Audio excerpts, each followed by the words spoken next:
A chemist is not a pharmacy. A pharmacist can be away from the shop for 2 hours, and that's fine. Anything above 2 hours, you have to shut the shop because there's no pharmacist on premise.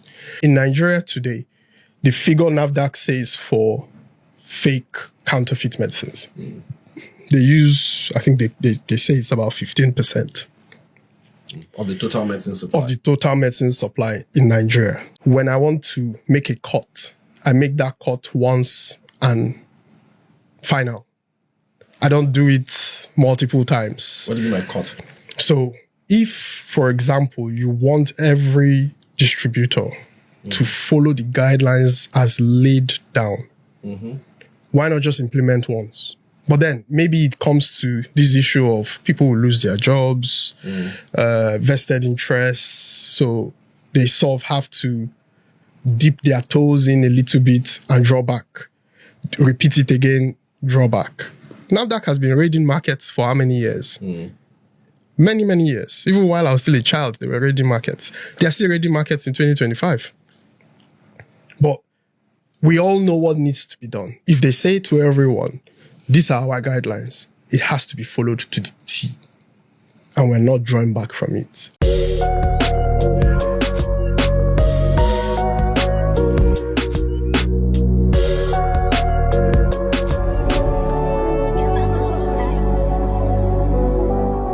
Today on the coffee table, we're diving into the guts of Nigeria's healthcare system. Not the hospitals or doctors, but the invisible machinery that decides whether the right medicine gets to the right place, at the right time, and at the right price. My guest today is someone very interesting, someone who is at the thick of Nigeria's healthcare pharmaceutical distribution chain. His name is Samuel Okwuada, a pharmacist turned software engineer turned entrepreneur, or maybe even a software engineer turned pharmacist, whichever one. And he's the co-founder of Remedial Health, a company that is trying to solve the logistical issues in the pharmaceutical sector, not just in Nigeria, but in Africa. His company is quietly building the digital backbone of pharmaceutical distribution chain across Nigeria, creating what they call an Amazon-style infrastructure for over 7,000 pharmacies, hospitals, and drug outlets in Nigeria and, by extension, Africa. From tackling counterfeit drugs to unlocking credit for mom and pop pharmaceutical companies, Samuel and his team are solving problems most people don't even know exist in Nigeria. But these things impact millions of lives every single day. How do you fix a broken supply chain in a market as complex as pharmaceutical drugs in Nigeria? And can technology truly transform healthcare from the ground up? AI? Can AI solve it? Samuel is going to be discussing with us today on the coffee table with Ugodre, brought to you by Nairametrics. Welcome, Samuel. Thanks for having me, Ugodre. Great having you. Ardent follower, so Nice. I'm nostalgic to be here. Great to have you here. I always love having, one of the reasons why I love having co-founders and particularly CEOs on the coffee table is, their experiences are just incredible. It's not something that you can, anybody can just say. They basically experience this things themselves. And so I know how it feels. And it's great having you on set today. Healthcare is something that I'm also quite passionate about, especially in Nigeria. And it'd be great to hear your insights. But firstly, about you, though. I was reading your bio, and I'm like, software engineer. Is there anywhere we won't see the software engineer guys going to disrupt things and all? So, why healthcare though? Why? Like most software engineers these days, you see them creating for fintech and stuff, but healthcare. Summary, I'm confused. So I've had quite a journey, I would say. I started off wanting to be a pilot. Secondly, wanted to study business admin, and I'll put that on Mike Adenuga. I saw him on Innovation when I was young, and he owned banks and filling stations, and they showed his mansion. I was like, okay, I want that. What did he study? Business admin. I'm going to study business admin. And then I still went back to the pilot thing until my parents sort of gave me a check like, hey, you have the option to study abroad, but we're not going to waste money. You have to go and do engineering or medicine. I didn't want to do any of those. But eventually, again, Ovation Magazine. So maybe I should credit Ovation Magazine, actually. Because I remember seeing the founder of Orange Drugs. And he was also dedicating his mansion as well. And I was like, okay, it seems those who sell mansion dedications back then. Maybe those who sell medicines are able to build mansions. Okay, so maybe I do pharmacy then. And at least I was able to negotiate with my mom that, hey, I don't see myself being a doctor, but this pharmacy thing, I can do it. So we ended up doing pharmacy so that I could go abroad to study. Else I would have gone to DELSU, Delta State University. So that was a good trade-off. Yes, it was a good trade-off.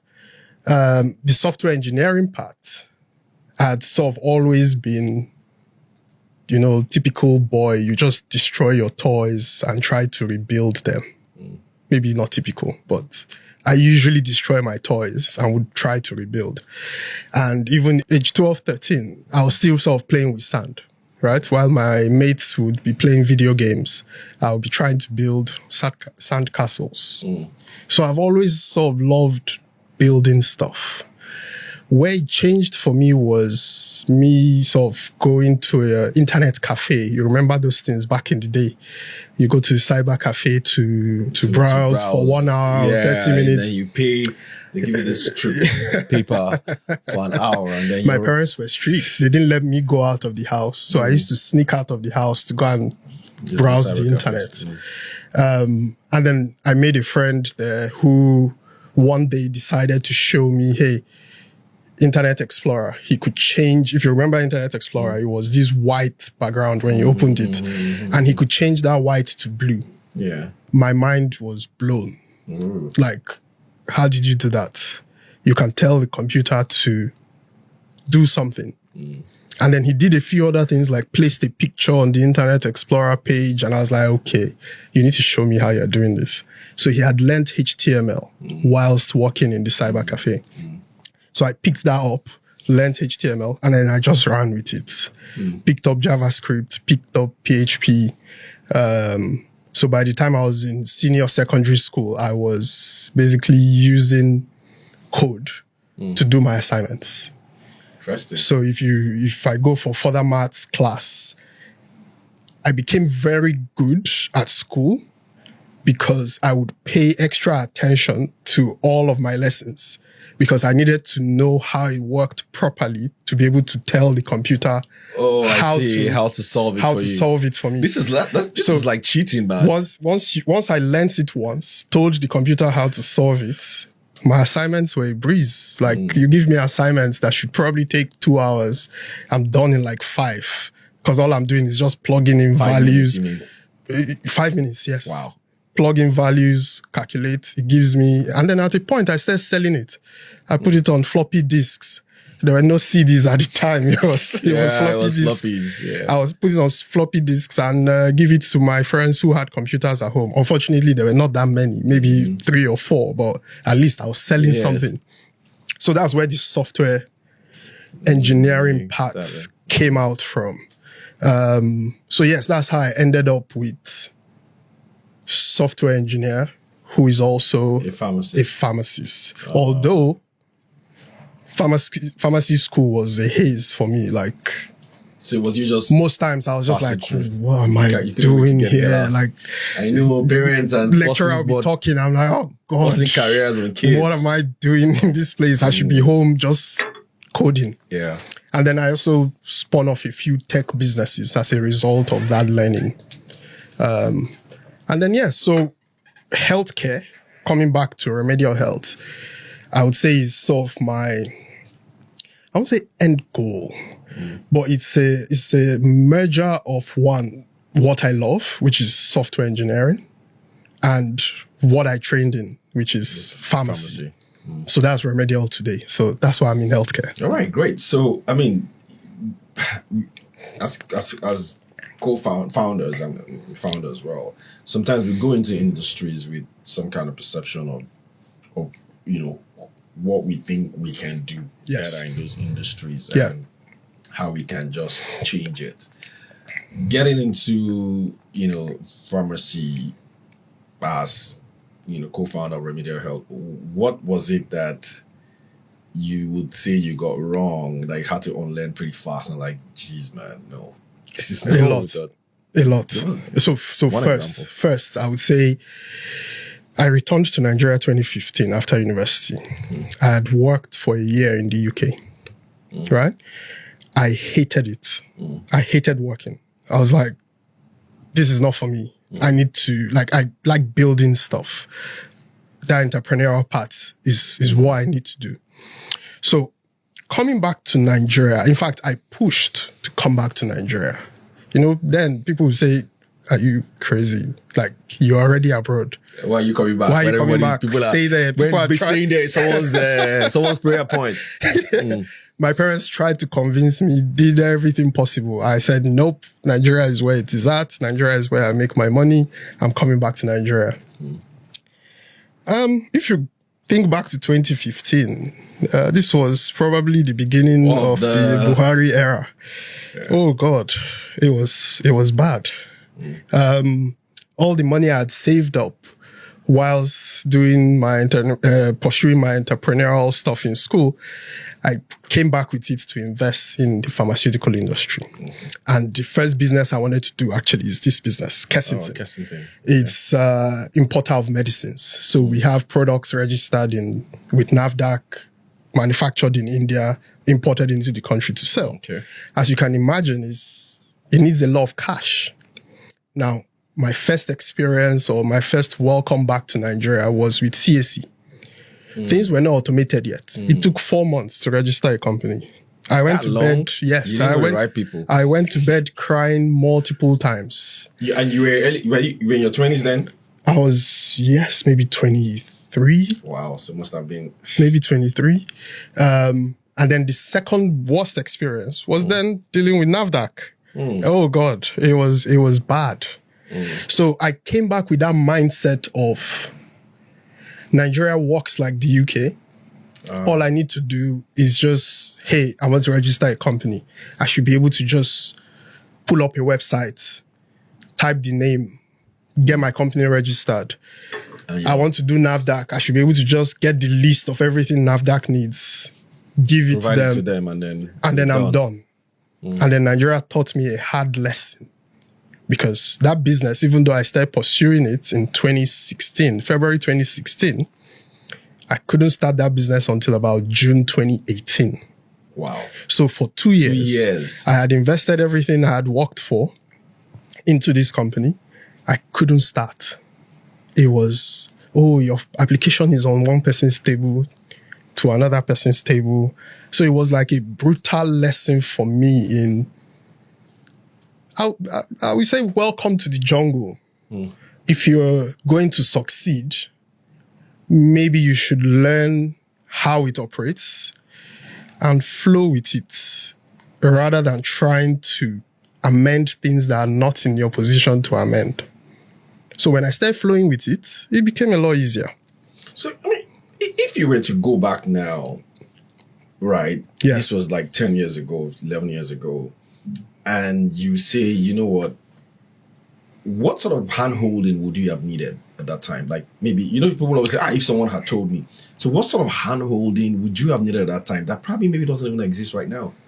For especially people like you who just young, coming into Nigeria and trying to just, follow their dreams, but forgetting that this is Nigeria with its own nuances. Ideally, something like a startup desk, I'll call it that, where if I'm young Samuel 10, 11 years ago, wanting to come into Nigeria, I can speak to these people they understand the process from A to Z for whatever industry I want to get into, and can support me in registering the business, maybe how to set up your bank accounts, how to get integrated into maybe associations in whatever business that you are trying to get into, maybe pairing you up with people who are already in that business for you to intern.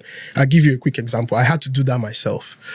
2016, when this had lingered for so long, and I was going to bed crying pretty much every night because I was like, Sam, okay, you're a failure. You are doing so well. You decided to come back to Nigeria. You've invested everything. Nothing is working. What do you do? Should I pack up and go back? Many times I decided to, or I tried to. What I then did was start emailing companies, pharmaceutical companies, basically saying, hey, I want to intern with you. I'll work for free. Maybe that was a bad idea, actually, because it got a number of them scared. It's like, who is this person that wants to intern? Like, you have to come and learn for free. What's in it for you? And I was like, I want to. That's those who replied. I probably emailed like 50. I probably only got 6 responses. And most of the 6 were, we're not sure what you really want. Like, I just want to learn. Like, for free. I'm not asking for anything. Even if it's 3 months, 6 months, I just want to know what the landscape looks like. Thankfully, one person responded. And she responded because she was also a student in the UK at some point, moved back, but her father was already in the pharmaceutical business. So she just took over. But she kind of understood, okay, why this person wants an internship and is willing to work for free. Again, it's a cultural thing because back in the UK or in the US, it's pretty normal. Internship is normal. We don't do that here, enough of it. So people are scared when you say, hey, I just want to work like for free. So that helped. So that's why I say a startup desk. Because when I then got into that company, the lady who responded, I was able to go around with a salesperson daily. So I'll wake up in the morning, go to his house, and we literally go around in his car selling medicines from the boot of the car to pharmacies. Wow. Caveat. That person is my co-founder. Ah, fantastic. What's her name? That's the guy I was going around with, Victor Benjamin. Oh, that's the guy who ended up being your co-founder. Yes. So I pretty much learned the pharmaceutical landscape from him because he was doing that. Which was, this is invaluable, man, because you can imagine, because again, you want to import medicines. What medicines are you importing? What do they need? What's the demand like? What's the supply chain and all that stuff? Exactly. You have no idea. And all I needed was just someone who would say, hey, I've done this thing for multiple years. This is how it's done. And then I actually go around with this person learning.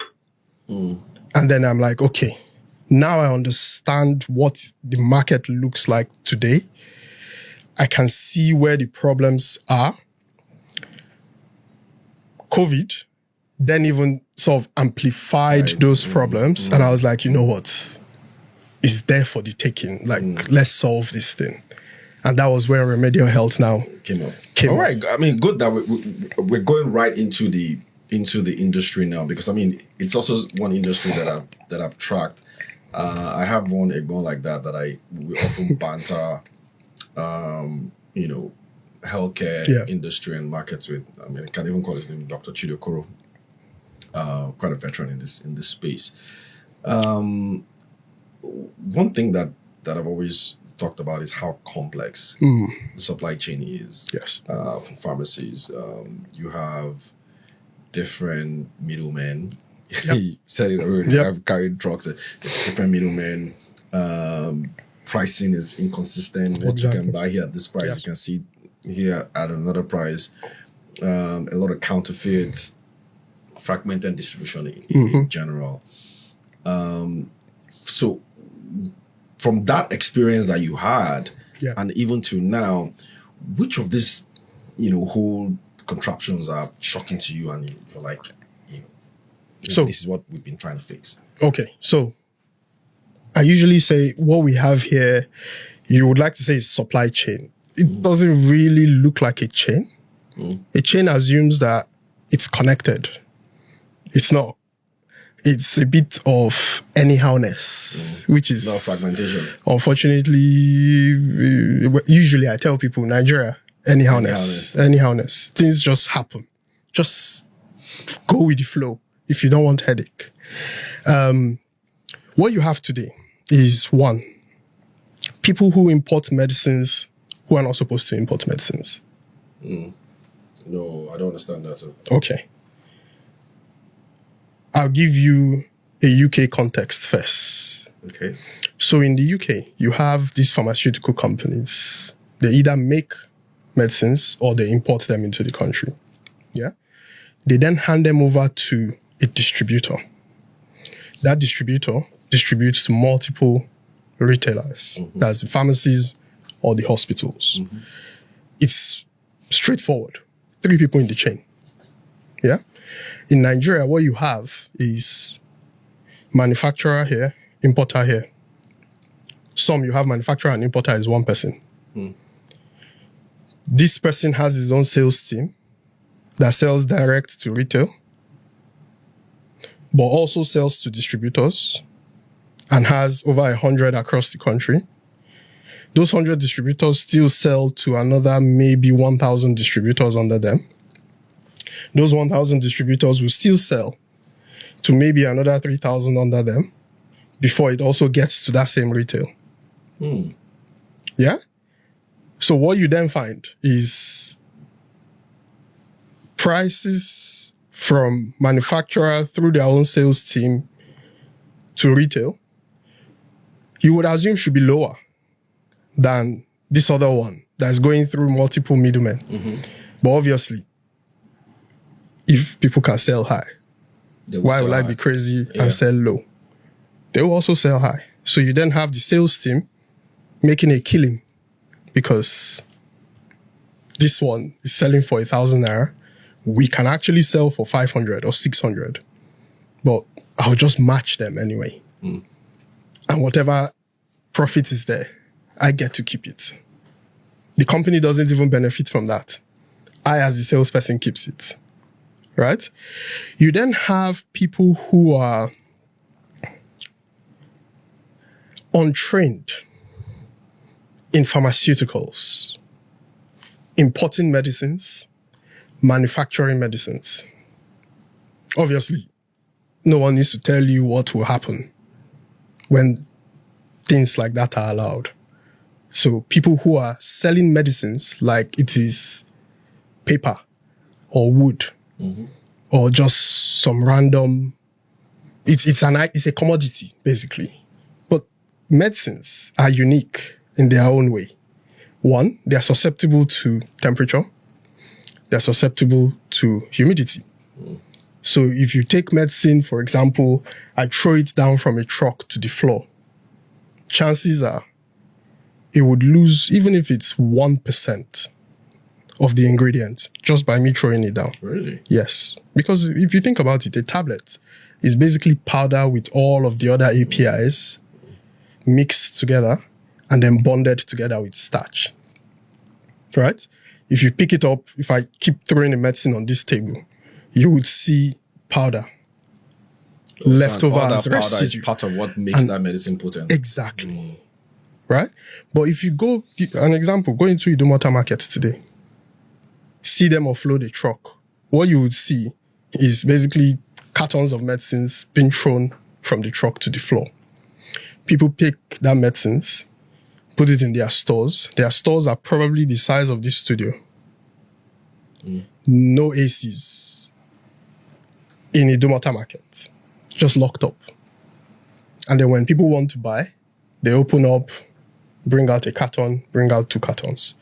Definitely, by the time that thing is getting to the patient, We've not talked about the bad roads and the shaking and vibration it will undergo in transport. Before it gets to that exactly. By the time it gets to the patient, it's probably lost 10 to 20% of its efficacy. But again, because you have people who are untrained in pharmaceuticals comprising a big portion of the supply chain for pharmaceuticals in Nigeria, that's what happens. Then you have people who would compromise on APIs, ingredients, packaging, because I'm trying to beat. That helps increase margins for them. Exactly. So you end up competing with people who are selling. In most cases, when we say fake, it's not fake. It's just substandard. It's not manufactured the way it should be. It's not packaged the way it should be. Right? Because again, packaging, important. You can't just take medicine and put into a box. After a while, it will start to absorb water. As you can imagine, these things are shipped on the sea to Nigeria. The amount of water it will absorb before it gets here. But we're more price conscious than efficacy conscious. So those who are doing the right thing are then left to compete with those who are doing the wrong thing. But again, you find that the consumer is also is driven by price. They don't care as much. Right? So that is the Nigeria's supply chain for pharmaceuticals. Anyhowness. So there's no order to it. Multiple things. I mean, because you said anyhowness in Nigeria, because I'm wondering, as much as I've asked you, how do you solve it? Is it even something that you can solve? It is something that you can solve. It's something that you can solve over time. It will take time. It would take the government. Does it even need solving? It needs solving. It needs solving. Definitely does need solving. Reason being, in Nigeria today, the figure NAFDAC says for fake counterfeit medicines. They use, I think they say it's about 15% of the total medicine supply. Of the total medicine supply in Nigeria. Personally, I think it's more like 30%. But hey, let's not go there. Even 15% is bad. It's bad, yeah. Extremely bad. It means out of 10 packs of medicines, if you buy 10 packs of medicines, which there are many. Almost 2 of them is bad. Almost 2 of them is bad. And there are many Nigerians who are taking medicines more than 5 packs, some even up to 10. Because, for example, someone who has diabetes with hypertension, with some other illness as well, you are probably taking like 6, 7, 8 tablets in a day. Chances are one of it will be counterfeit. Now, these counterfeits are very good. You can't tell the difference. I've seen a counterfeit of my own product. I couldn't tell it apart. Wow. I couldn't tell it apart. Like, I'm looking at mine. I'm looking at another that did not come from me. Exactly the same. Now, we were able to defeat that using technology. So, mobile authentication, scratch cards. So when you buy the pack, there's a scratch card on it, scratch it. It shows you a number to text to a mobile phone. When you text it to that mobile phone, you get a response to tell you, hey, this product registered by Kensington is authentic. So if you buy our product and it doesn't have that scratch card, you know it did not come from us. Right? Now, NAFDAC has tried to solve this problem multiple times. I give them props for it. What I just don't know is maybe there isn't enough willpower. Right? They're making moves, but it's not fast enough. So one of the more recent moves that they're making is trying to sort of make every drug pack traceable. So if I pick up a drug pack today, can I maybe a QR code or something on it, and I'm able to see where this drug came from, where it got to when it arrived in Nigeria, how many places it has passed through before coming to me, the consumer. They've started to experiment and sort of do some pilots on something like that. I don't think it's fast enough. I think we need that like yesterday. Because if you have medicines in your country that are not trackable, traceable, to me, it's a national security risk. Yeah. To me, in fact, why we started remedial was because of that. This national security risk. And I will just go back a bit. COVID. The reason we started remedial. I was selling medicines to these distributors, people who buy from us from the market to sell. And obviously, COVID, markets are shut. Consumers still need, or patients still need their medicines. Hospitals and pharmacies, they're allowed to operate because they're healthcare professionals.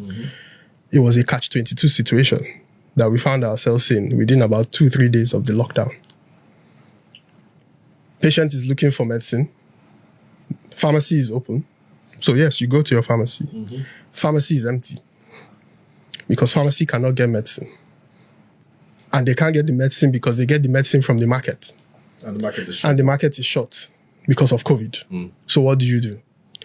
To me, that was the turning point for Nigeria in terms of medicine supply chain. Technology. But unfortunately, I didn't see... We talked about it. Within a few months, it died off. Because at that point, it seemed... Who are the we now that talked about it? So the industry talked about it. The government talked about it. Because part of what also happened, if you remember, countries like India said they've created a least export ban during COVID. You said, oh, these products should not be exported out of the country. They're also trying to curb. Exactly. China did the same. The US did the same. So all of these countries were blocking off these medicines from leaving their countries because, hey, we have to think of ourselves first. We were the ones that were going to suffer it. Because again, 85-90% of our medicines are imported. So you have a country with 200 million plus people who can't get the medicines that they need because you're depending on other countries who have now stopped those medicines from coming into your country. Your markets are shut because COVID. So how do your patients get medicines? Well, unfortunately, nothing has changed. The supply chain still looks exactly like it looked in 2020. What would be your ideal supply chain, though? Like, considering the complexity of Nigeria? Because, I mean, I don't know if our supply chain can mirror what you have in the US. In the UK, even the US has a different supply chain from the UK. And the UK is not so great even healthcare-wise anyways.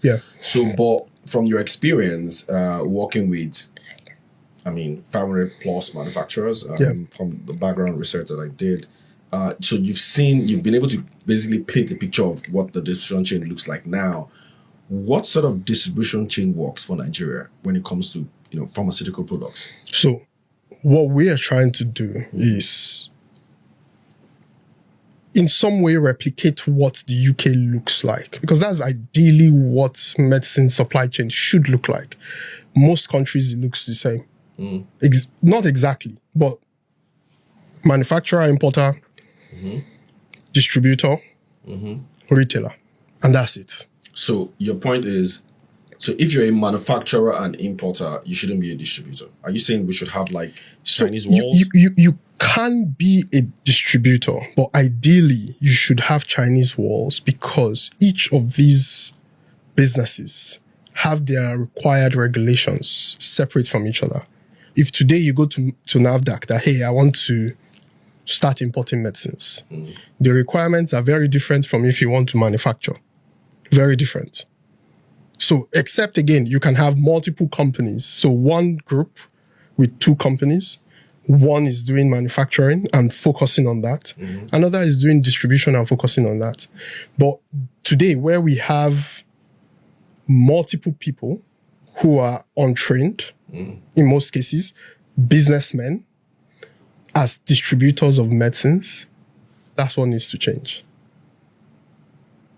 That's what needs to change. Now, so whether you have, whether you have 100 distributors, no problem. But let these 100 distributors be proper pharmaceutical distributors that follow the guidelines of wholesaling and distribution of medicines to the T.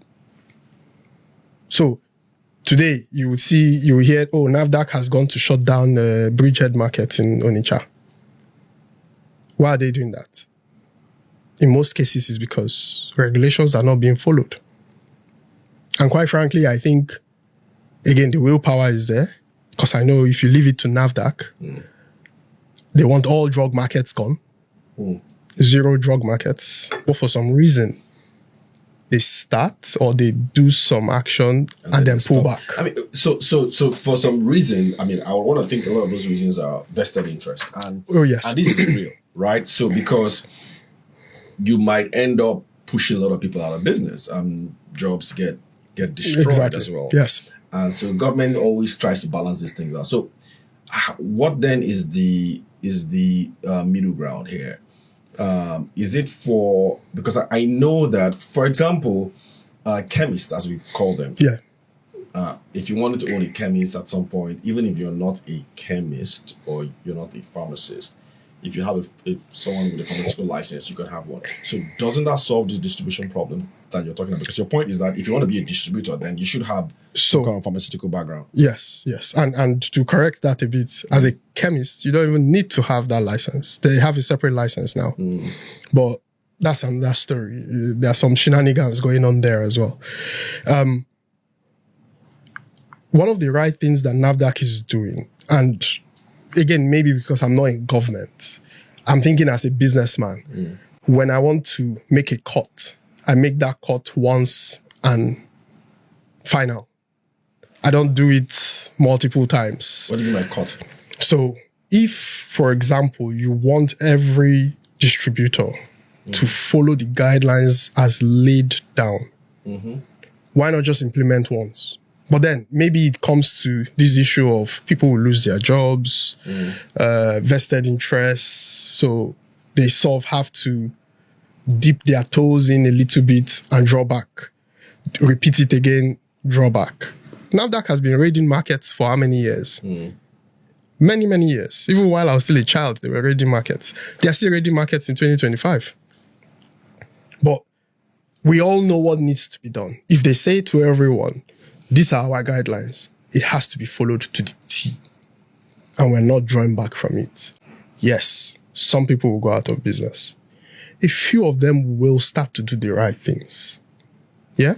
So, for example, when I mentioned this piloting of track and trace for medicines, I see that as a good thing. Because now it has required, one of the requirements for that track and trace is that as a pharmaceutical company, you have to employ a pharmacist now who is a QPPV, basically a pharmacovigilance pharmacist. In some way, they've made the barrier to entry a little bit harder. So those who are in the market and still want to continue to sell medicines will now have to meet that. And hopefully, when you have a pharmacovigilant pharmacist on board, that pharmacist has their license on the line and will pressure you to do the right thing. So in some way, we're seeing some changes. It's taking a very, very long time. It's too slow. Somebody was telling me one time that, maybe it wasn't someone, I think I remember I was in some meeting and the organization had this presentation on healthcare, and the impression what they were conveying was that we didn't have enough pharmacies in Nigeria, enough pharmacies or chemists as some of us call it, and that even at that, we didn't also have the ones that were at scale. Right, so maybe in the UK you're probably used to things like Boots, Lloyds, and all that. Yeah. In the US you have CVS, or whatever. Why don't we? I mean, there's Health Plus, I think there's Med Plus, there's you guys as well. So why don't we? What's wrong with having big pharmacies in Nigeria? Because I kind of think if you had big pharmacies the way you have banks, you don't just have small banks except microfinance banks, and even if you have microfinance banks, they're all licensed. So why is it difficult for NAFDAC to license pharmacies that have standards? Because if you have those licensed pharmacies, then I think a lot of all these things you're having will stop, because they're like the retail, they're the last mile for selling drugs. Why don't we have that? Is it capitalization, or what's the... So to correct a few things. So first, NAFDAC mostly licenses products, medicines. Okay. Yeah. They also do a bit of, so if you want to, for example, start manufacturing medicines, they're also involved. But there's another organization, PCN, Pharmacists Council of Nigeria. Okay. They are the ones who do licensing for stores. Okay. Whether chemists or pharmacy. Now, yes, we don't have enough pharmacies in Nigeria. Today, it's less than 10,000 for the whole population. We have a lot more chemists. What's the difference, though? So a chemist is not a pharmacy in the sense that you don't need a pharmacist on the premise to operate as a chemist. So if you go into a pharmacy, there should be a pharmacist, period, full stop. We have a guideline. For example, a pharmacist can be away from the shop for 2 hours, and that's fine. Anything above 2 hours, you have to shut the shop because there's no pharmacist on premise. But for a chemist, you don't need a pharmacy. They have a separate license that covers them. They're not allowed to sell prescription medicines. Exactly. Full stop. Theirs is just over-the-counter. Over-the-counter drugs. Now, what actually happens on ground is a different story. Yeah, because we seem to have more chemists than if you go to a chemist, if you want injection, they will give you injection. Oh, yes, they will give you injection. Gosh. So why don't we have enough pharmacies? And I would say the reason we don't is Nigeria is not exactly, outside of a few cities, not many have the spending power required to operate such large pharmacies at scale, the way we see it in the US, for example. If you take a Health Plus today, go into a Health Plus, go into a Med Plus, buy anti-malaria, go to a local pharmacy, buy anti-malaria, go to a chemist, buy that same anti-malaria tablet. The pricing will be very different. Why? Because on one hand, they'll tell you there's rent to pay. If we're having pharmacies on premise, there's salaries to be paid. In some cases, they also focus on some foreign brands because that is the target market, right? If you go to a pharmacy in Lekki, VI, Ikoyi, versus a pharmacy in Agege, the SKUs will, in some cases, be the same, but in most cases, will be a bit different because target market. You will find that for these big pharmacies, going to a smaller state to replicate what they have in Lagos will not work for them. They would almost have to adapt and become a local, in quotes, pharmacy to be able to sell properly in that market. Summary, we're not as rich as we think we are. I mean, I think we know we're not rich, position power wise.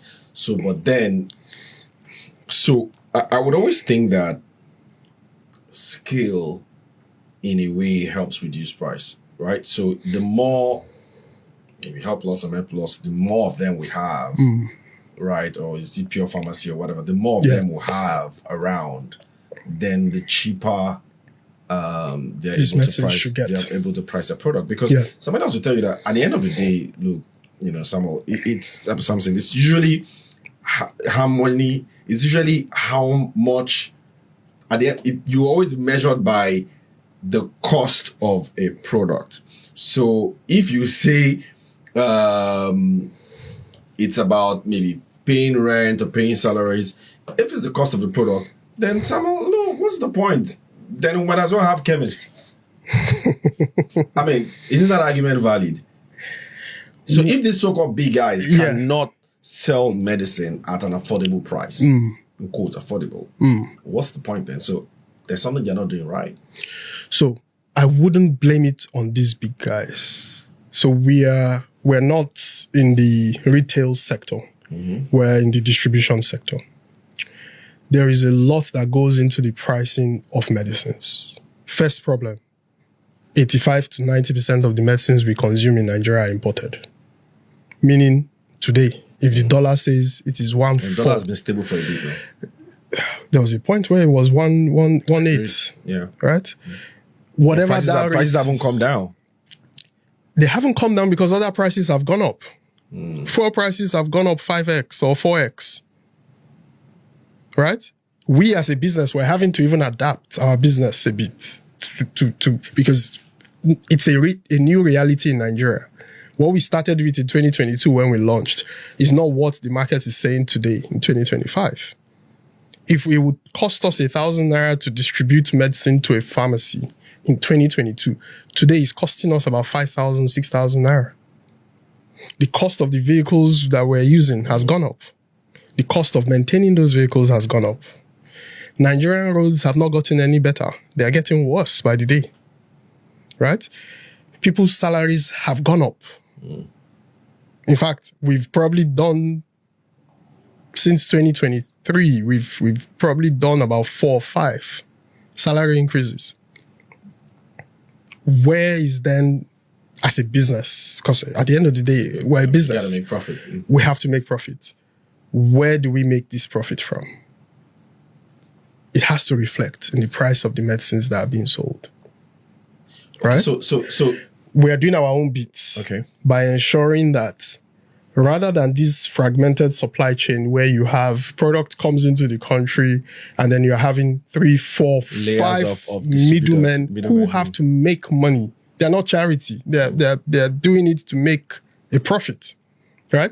And in fact, 2022, when we did that study, when we were launching the company, we sort of did like a sample of medicines, price of the medicine coming into the country, price at these different layers of middlemen, price at retail, right?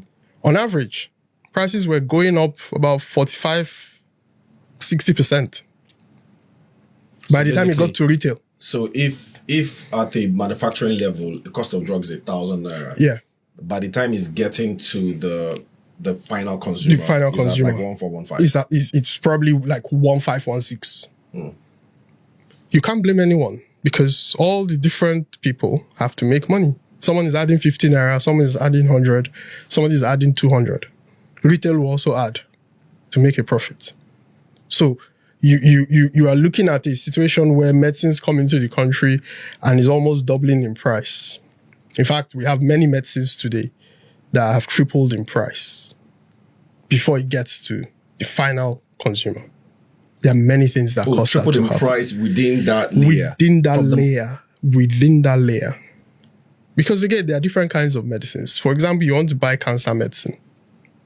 These are medicines that are already sold for 1 million naira, 1.5. Generally believed that, hey, the people who buy these things already have money. So the first middleman who got it for maybe 800,000 is thinking, yeah, 50K is not enough for me. I need to sell for 1 million. The next person is adding 200K again. By the time it gets to the consumer, it's probably 1.7 million. Wow. Those are especially for the rare medicines. So which means, in fact, the higher the price point, the more margins. Oh yes, the more margins that you can make from it. But again, you use those margins to cover for the areas where you're losing. Because there are many where you lose money. So, I mean, from the data that you've played with, right? What are the low hanging fruits that we can take away to reduce cost of medicine? Is it rent? Is it low hanging fruits? I would say first, again, I'll credit NAFDAC in this regard. They have, a few years ago, they brought out a list of medicines that they started to ban. You can't bring in these medicines into the country. You know, the way we had the export ban lists back in the day. I don't know if we still have that. No, not very good. We have one for medicines today. That list was even increased, I think, sometime last year or end of 2023. NAFDAC is trying to promote make in Nigeria. And so they are banning the import of these medicines to then protect local manufacturers. In some way, that helps. It doesn't go far enough. And it doesn't go far enough because, not to rain on anyone's parade, but I usually say what we have are glorified mixers, repackagers. They are not manufacturers. Because if you're manufacturing, you produce the thing from raw material to finished. But if all we're doing is bringing in semi-finished and just mixing the tablets and molding it, packaging it, to me, that's not real manufacturing. So what NAFDAC is doing has helped in some way because at least you are not 100% susceptible to the dollar. Okay. But because we haven't developed our pharmaceutical industries to the point where we can produce some of these APIs, something as simple as paracetamol that we sell millions of pretty much every month in this country, we still do not have a plant that produces the API for paracetamol. I think I heard Emzor. Yes, Emzor is, they haven't launched yet. Okay. But we still don't have any until Emzor is self getting into it now. And it's pretty much, I think, Emzor imports paracetamol. that now for the current one they do. For the current one they do is imported. Right? So until we have something like what Emzor is doing with paracetamol, replicated for a few lines, product lines, you will then see that, okay, the market is not as pegged anymore to import and tariffs. I'll also remind you, for example, there was this 4% levy that customs imposed a few months ago. On one hand, they say it's suspended. On the other hand, I can tell you that I still cleared about 5 or 6 containers within the last week, and I still paid it. Even though the presidency has said that it's off. It's off. The guys there will tell you, they've not told us. You can wait until they tell us. But this has been off now for, this is probably the 3rd month. Why is no one making noise about it? Since that was said that, hey, no more, we're suspending. These guys will tell you, we haven't gotten any memo about it. So you can leave your container until we get the memo. But obviously, you know what that means. You are not going to sit around. So you just pay the levy and move on with your life. Obviously, who is going to feel the brunt of that levy? Consumer. The consumer. Okay, let's move away from challenges into some things because time is almost up. A lot have been said about AI, and what AI can solve. Does AI play any role in maybe solving some of these challenges that you've talked, particularly on the distribution side? No. Doesn't? No. I'm a techie. You're basically telling AI guys now. Yes. I should tell you yes. And maybe my investors will say, Sam, you're supposed to say yes. But the answer is no.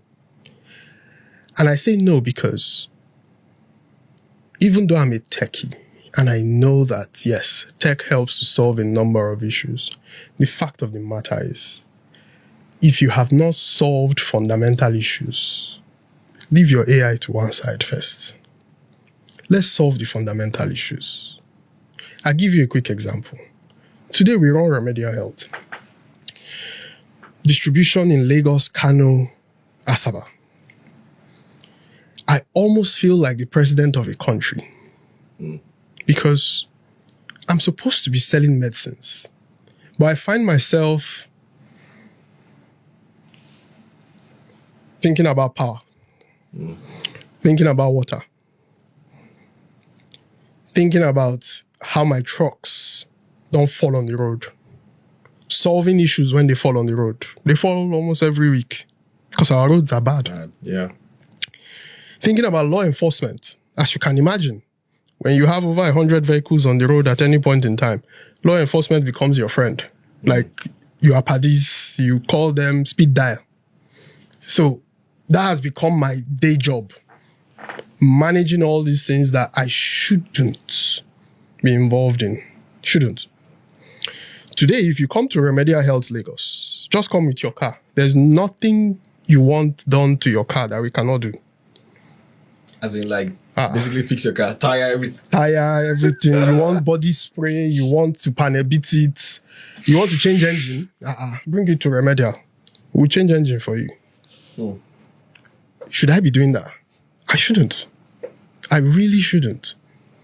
But because I have this ultimate goal, which is to distribute medicines, I then have to solve these other things that are not really what you should be part doing. of my core business. Right?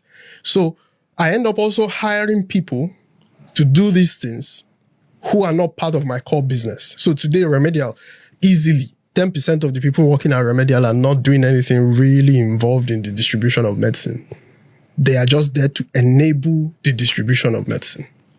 It just adds to your overhead and at the end of the day adds to your cost. Cut them out and you are in big problem. AI can't solve this. AI can't solve that problem. AI is not going to solve that problem for me. So, first things first. Law enforcement on the road. What are they there for? What can they do and what can't they do? You don't want to know how many times drivers have been arrested in Nigeria. My drivers. We're not doing anything shady. We're not doing anything illegal. But somebody wants Christmas money. Truck is going on the road. They just carry the truck, park it in their station. With goods inside. 20 million, 30 million naira goods sitting inside the truck. If they call you, you won't solve it. Immediately, you answer and you solve the problem. Right? Right? As I speak to you, in fact, last week we had issue we have a hub in Abuja. Drug NDLEA came in, took a few of our products that we had packaged for customers, took them away. Why? Nothing. Just, come to our office and come and explain. But we have all our paperwork. You know who we are. Well, it's just, you have to deal with all these problems that you shouldn't be dealing with. AI can't solve it. AI cannot solve it. When trucks fall on the road, when trucks are accidented because something... You cannot code... You can't code your way out of it, right? Last month, I was dealing with an issue where illegal checkpoint, as we found out later on, they were not supposed to be on the road. So trucks had backed up on the road, right? This is by 1 a.m. in the morning. An accident happened. About 2-3 lives were lost. Wow. Everyone disappeared after the accident. We had to, humanity, help, even though it's not our issue, but they hit our truck from behind. So we had to help, take those that we can to hospital. Now I'm solving a problem with a truck carrying about 70 million naira worth of product because someone set up an illegal checkpoint. AI is not going to solve that for me. So this is what I mean by there are foundational issues. Leave AI for the Americans. Yes, they have a country that already works the way it should. If I'm a distributor in the US, in the UK, you can selling medicines, logistics is not my headache. Somebody takes care of that. I don't have law enforcement issues. I don't have vehicle issues because, in fact, I won't even buy vehicles to begin with. I'll lease them. The company I lease from would repair them when they are bad. If I'm tired of it, I switch it into a new vehicle. Right? Yeah.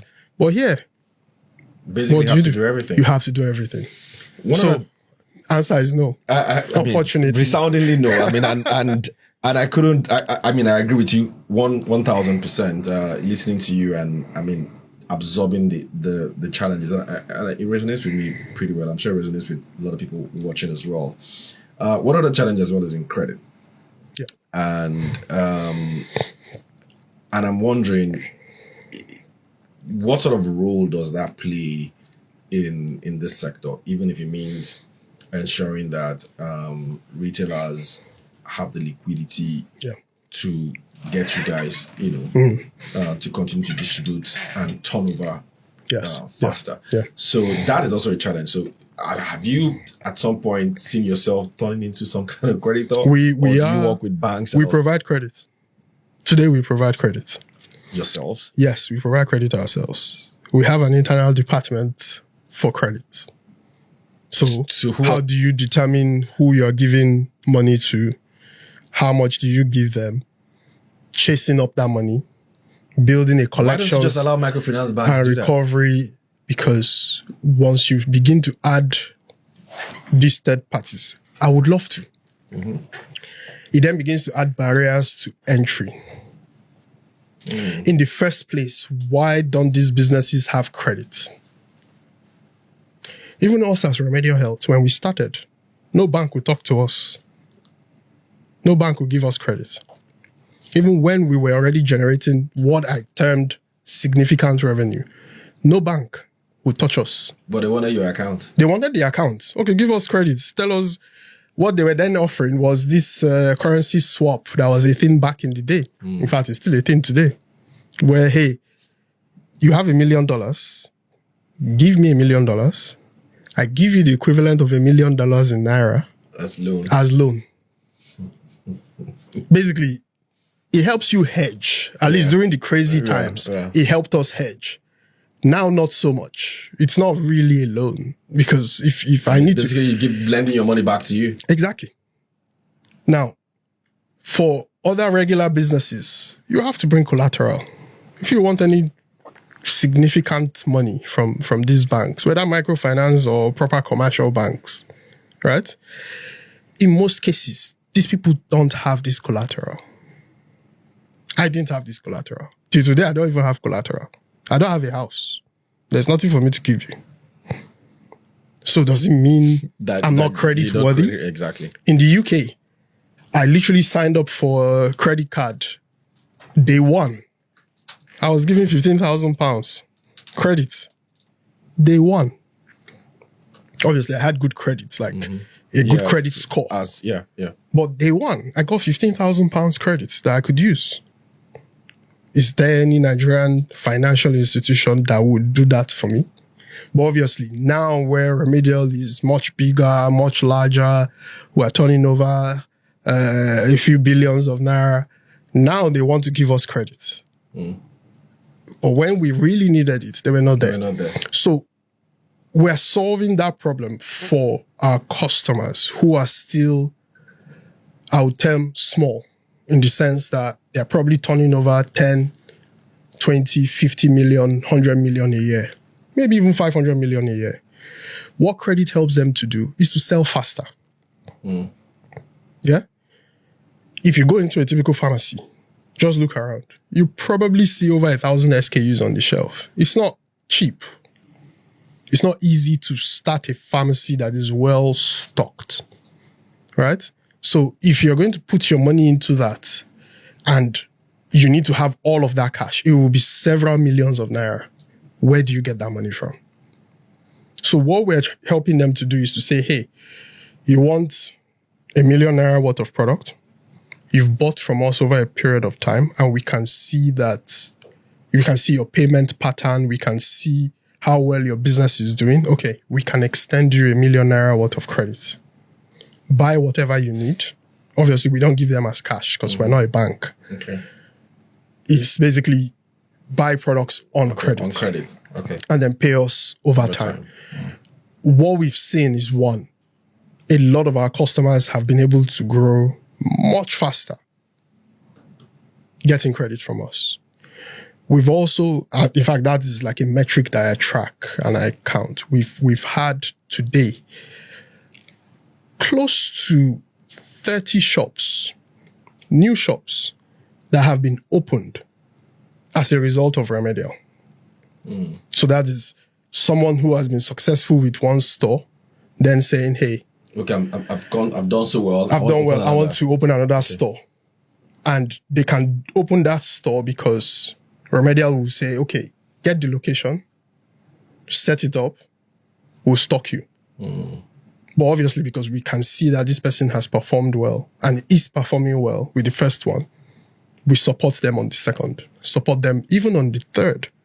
So we have new stores that have come into the market because of the credit line that credits that we're able to provide. Interesting. Last question, but before that, let me try and put you a little bit on the spot.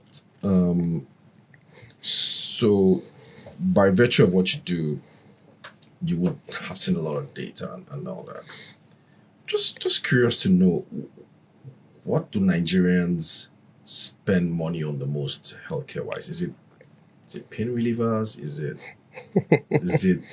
cancer drugs? Because this sort of gives you an idea of health wise where we are. Yeah. What are the things that maybe surprised you? In Lagos, it's pain reliever. In Lagos? Oh yeah, in Lagos, it's pain reliever. Why? I kind of imagine why. We're all in pain. We're all just masking it.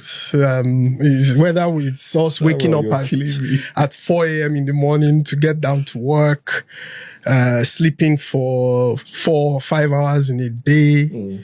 We're all in pain. Okay. So it's pain relief, followed by hypertension. Yeah? Medicines for... Is that Lagos or nationwide? Oh, that's nationwide, actually. Hypertension. Then followed by diabetes. That's nationwide. Lagos is pain relief first before hypertension. Majority of other places are more hypertension than anything else. So we have people who are, again, I would say it's the environment we're in, right? We are strong people naturally. We put up a brave face naturally. Nigeria has a lot of challenges that we all deal with on a daily basis that we shouldn't really be dealing with, right? So it then reflects in what people buy. In fact, the mortality data as well would show you that it is also hypertension, diabetes. In most cases, it's the two together for majority of people. Also, unfortunately, because these medicines are not exactly cheap, for most people it is uncontrolled or undetected until it is too late. It gets worse. But what do they counterfeit the most that shocks you? It's pain relief. A lot of the diclofenac, the aspirin, the more what I would call controlled medicines or the more hard medications, they get counterfeited a lot because there are a lot of people, especially if you go towards northern Nigeria, pain relief. Oh, wow. It's like water over there. They drink a lot of it. I guess it's because they also do a lot of manual labor. So people working on the fields, people working on sites, people pushing trucks and loading stuff. They literally pop these things like they're chewing gums or sweets. It's too sad. And those are the ones that are counterfeited the most. Because again, for majority of those medicines, it's a simple, like if you take a paracetamol tablet, a simple paracetamol tablet, it's basically just a white pill with a groove. It's easy to make. You can make it with chalk powder, right? If you take chalk powder, all you need is a mold that would give you the round shape and add a groove to it. And that's it. And you just package it. So you can do multiples of that. Majority of the places where maybe NAFDAC goes to bust people making these things, that's what they are mostly making. Like they literally make out, they fabricate. We're wonderful people. Like we know how to apply ourselves very well. Is for some reason we apply ourselves in the wrong way. For the wrong things. Yes. These people build machines, local machines, fabricated, that produce medicines. That are fake. So basically, this simple thing that I described to you, they would then make it a production line so that they can make multiple of it. And then they pack and distribute. It's just madness. It looks exactly like the real thing because it's a round tablet with a small groove on it. But it doesn't do anything when you take it. All right.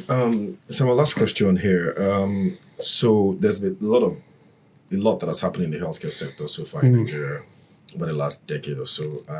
We now have hospitals, we have HMOs, different things, insurance companies get into the space. You've also seen the new Insurance Act and what that could mean. So just to get your summarized view of all of this, do you think the HMOs have done pretty well? Do you think they're working well with hospitals? What's broken? Because that's another value chain entirely. Yeah, that's another value chain entirely. There are a few HMOs that are trying to do the right thing. It's not enough. What do you find that it's mostly Lagos, Abuja. You go to other parts of the country and... What are they doing wrongly? I would say first is a cultural thing. Do we believe in insurance to begin with? People tell you, I pray to God, I'm okay. What am I insuring? If I come to you and say, that's not the HMO's fault. Death insurance for your family, you say, you want me to die?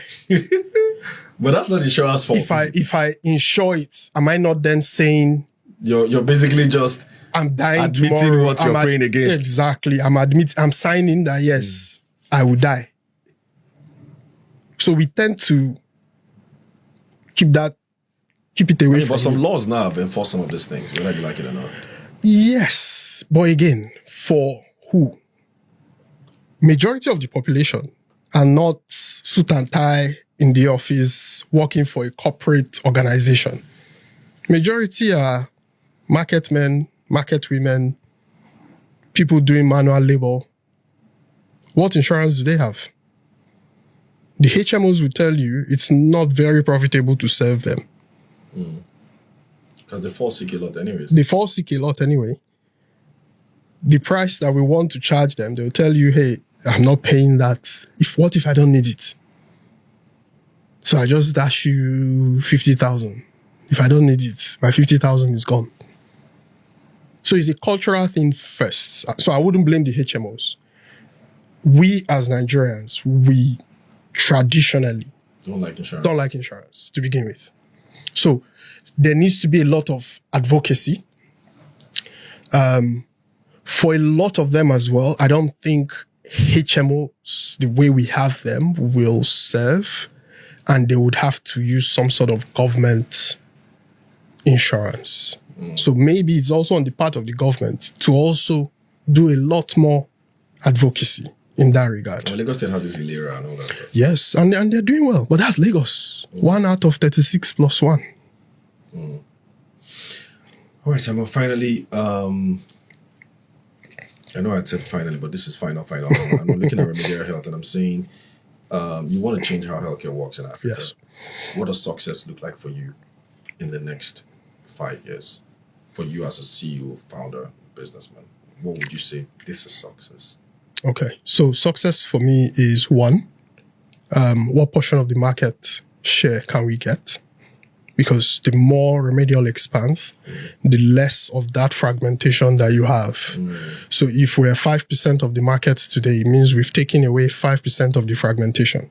The bigger that. Also, we've seen a few people come into the market to sort of follow the same thing that we're trying to do. In a way, it's a good thing because we can't take 100% of the market. Yeah. But as long as a bit of sanity is being introduced, then I'm happy. That's success. Yeah. Also, majority of the countries in Africa, quite frankly, bar maybe South Africa, maybe Egypt, majority have almost a similar sort of supply chain for medicine in one shape or form. All fragmented. Yeah, all fragmented. Maybe not as bad as Nigeria in some cases, but they're all fragmented. So how many countries can we expand this solution into and actually solve it? And it also take a portion of that fragmentation market out. That's a success for us. Also, how many medicines can we distribute? So today, Remedial, we usually count the number of packs of medicines that we've distributed nationwide. Today, that number is close to 200 million individual packs of medicines. In some ways, a vanity metric, but for me, it tells me that in a country like Nigeria, where we say over 500,000 people die from counterfeit medicines in a year, and that is 500,000 that we can count. That we know. We know. It's probably times 3, times 4, times 5 of that. If we can, in a year, save one life, who would have died from counterfeit medicine? Because we're able to distribute the right thing to that person. I'm okay. That's success for me. But I'm pretty sure it's multiple lives at this point. Interesting. Samuel Okwuada, great having you on the coffee table today. Thank you for having me. I hope that we can come back again and discuss success at some point in the future. Amazing thing that you're doing, amazing work you're doing. Keep doing it, keep grinding.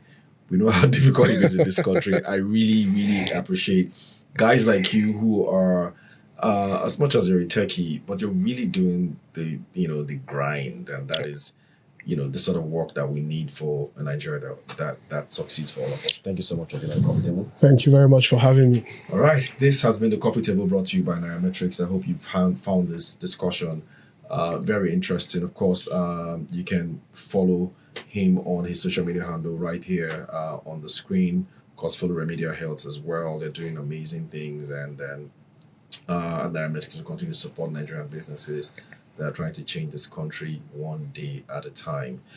Follow us across all social media handles at Nairametrics. Of course, if you're watching this for the first time on our YouTube channel, like and of course subscribe. Until we do this again next time, do have a profitable day ahead. Bye.